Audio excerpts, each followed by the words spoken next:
Chameleon simusanyufu Dr. Milikwezi atabukidde promoter oba omutegesi eyategese Alien Skin Purple Party n'abayimbi abalala bonna be batwalidde mu Enyonyi eyasitudde ate ekiro ky'olunaku olw'eggulo.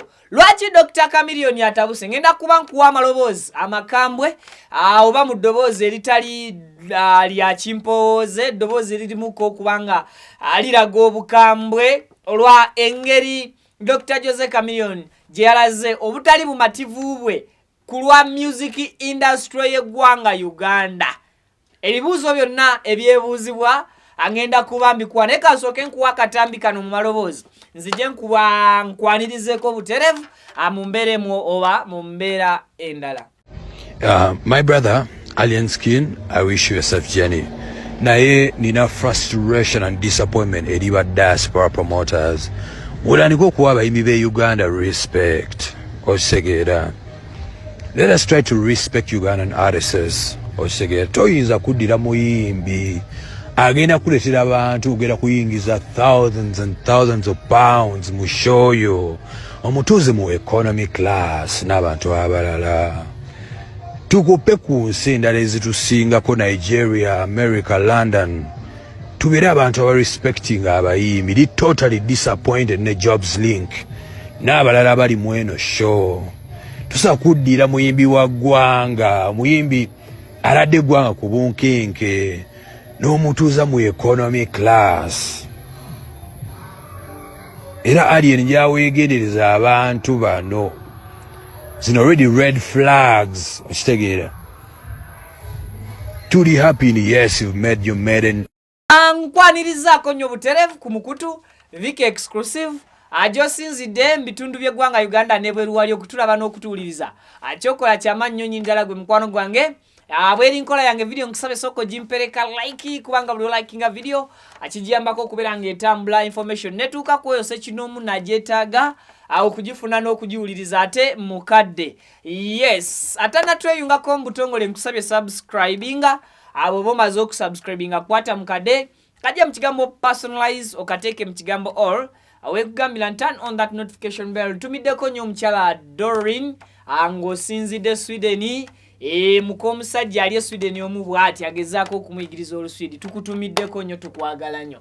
Now kakati Dr. Jose Chameleon oba Dr. Milikwezi yavuddeyo n'abeera nga si musanyufu ku bigenda mu maaso oba byagenze maaso olunaku olw'eggulo era ng'obuzibu bwavudde ku Alien Skin kwosaako n'abayimbi abalala be batuuzizza mu Enyonyi nga tebagendedde mu business class. Enyonyi erimu classes ez'enjawulo. So abantu ebiseera ebisinga betugamba nti ba corporate batera kutula mu business classes. So ku mulundi guno Alien Skin twamulabyeko n'omuyimbi David Lutalo nga batudde mu economic class nga Dr. Chameleon aba Dr. Jose bw'akyogedde.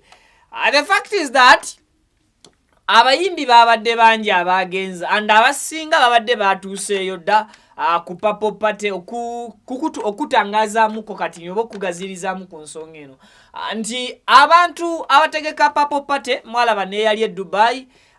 Douglas Lwanga wano we yagenda okutegeka abayimbi bwe yategeka Purple Party Dubai twalaba nga atutta abantu bangi atwala abayimbi bonna buba buvunaanyizibwa bwe mu bungi bwonna atwala aba DJs aba Masse ba Stewart atwala aba dancers atwala kwegamba abantu ab'enjawulo. So I think nze ng'omuntu ekyatuuzisizza David Lutalo Alien Skin n'abalala mu economic class nsonga ya expenditure ensaasaanya eyo cause omuntu atutta abantu nga 15 oba abantu 20 newankubadde bayikuliko abayimbi nga 5 oba 6 nga bw'abalabalamu okubatuuza mu business class ayinza okuba nga ze yalikoze zonna ate okuva mu bana abayimbi ziggwera mu ntambula yaabwe olw'okuba batambulidde mu kicorporate.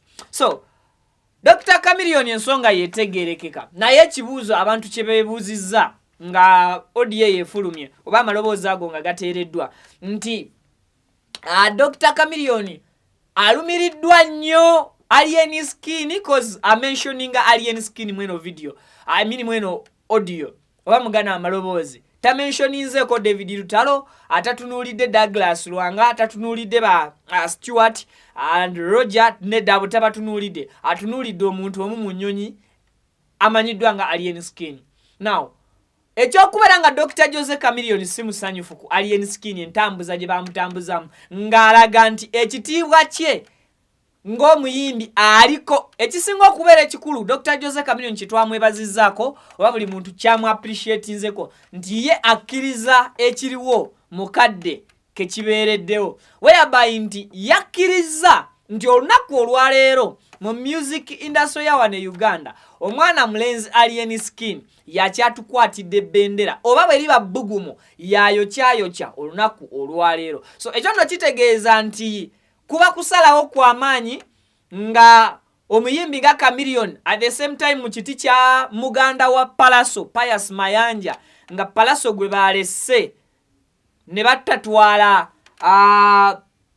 bebano bakwate nga Palaso gwe balesse ne batwalamu Alien Skin nga muganda we ate nga n'endongo agikubye. So ekyo nno kibeera kitegeeza nti yakkiriza oba Dr. Chameleon akkiriza ekituufu nti ekyamazima endongo ya Alien Skin olwaleero yeeriko era bwe tuba tukkiririza ddala nti endongo ya Alien Skin ekutta abantu omubabiro naye ekibuuzo ky'abantu kye beebuuza era ekirala anti Dr. Chameleon azze kubanga alaga nti singa Palaso ye yabadde agenze mu kifo kya Alien Skin tebaali mutuuzizza mu economic class oba ye yalirese abayimbi abalala banne nga David Lutalo ne batuula mu economic class Pius Mayanja aka Palaso ye n'atuula mu business class. So ekyo nno nakyo kiri awo kyakusoomozebwa ky'amaanyi naye blame ya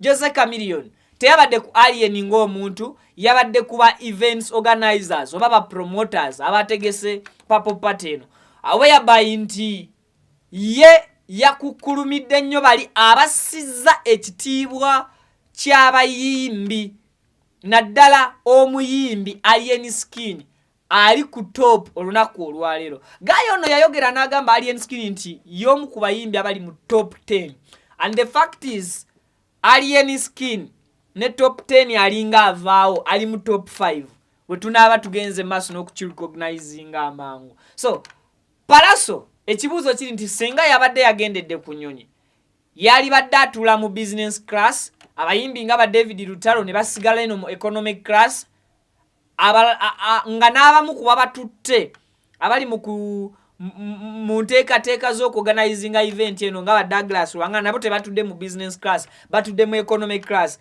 naye ne bateekayo omuyimbi nga Palaso ne bateekayo omuyimbi nga Alien ne bateekayo omuyimbi nga David Lutalo. So ekibuuzo kyekyo nti kyali badde kiri bwe kityo naye ngeri gye guli nti Alien ye yagenze Enyonyi yeesoose asookedde mu Bungereza kwegamba olabira ddala nga Guy ali blessed though ensonga ya Dr. Jose Chameleon at a point etegeerekeka ate ku side endala bw'ogitunuliramu ennyo singa yabadde oli yalivuddeyo n'ayogera nti lwaki mutwalidde Palaso ku brand ya Palaso olwaleero nga bweri mu economic class.